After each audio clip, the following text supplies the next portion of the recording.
So recently, somebody suggested to me, and I start the video with Tucker. Because, well, let's be honest, he's the real star of the show, ain't you, Tuck? What's up, everybody? It's Frederick Pogue, doing a walk and talk with Tucker the dog. And today, I want to talk about changes and the acceptance of change and how that can really be difficult. See, we go through phases in life, and a lot of times we don't know we're in them. And they can be, well, from physical changes or changing circumstances in your life. Usually big changes like moves, maybe marriage, maybe divorce. But a lot of times, even if it's something we may want, maybe something that if we sat down and thought about it, that we'd be okay with, or might even be good for us, we don't want to change.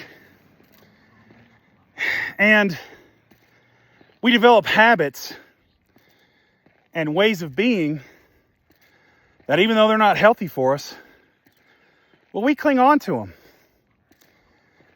And so we don't want to accept change, even though, like time moving forward, like aging, like death, people passing on,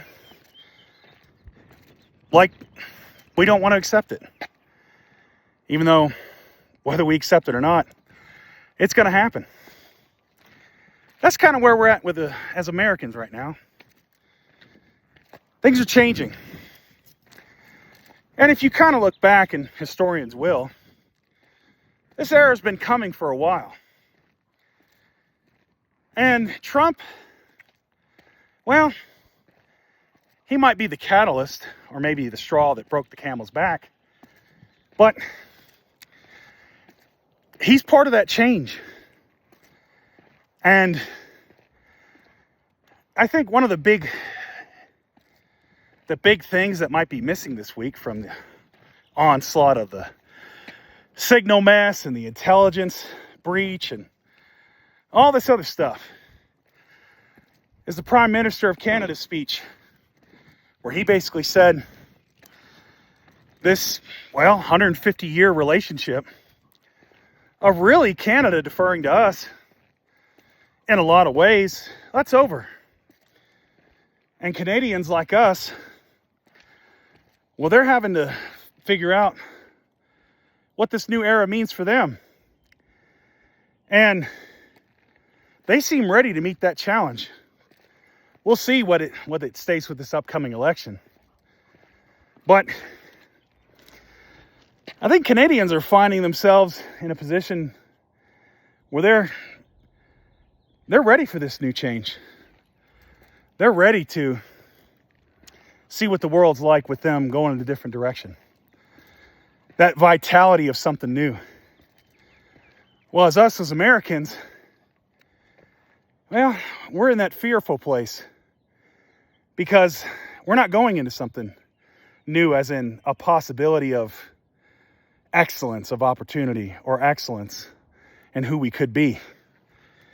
We're too scared and we're scared because we're afraid of what we might lose. Even if you really stop and look around at it, for a lot of us, it wasn't all that great. We weren't really getting the benefit of being the last remaining superpower. In fact, for a lot of us, veterans who sacrificed their lives or their body parts or their mental health and their families, folks that took it on the chin economically to let rich folks get richer, it didn't really work out too well for them and us. But change is inevitable, and it's coming. And there's going to be some folks that don't want to accept it. And they're going to get more and more extreme, even if it hurts them.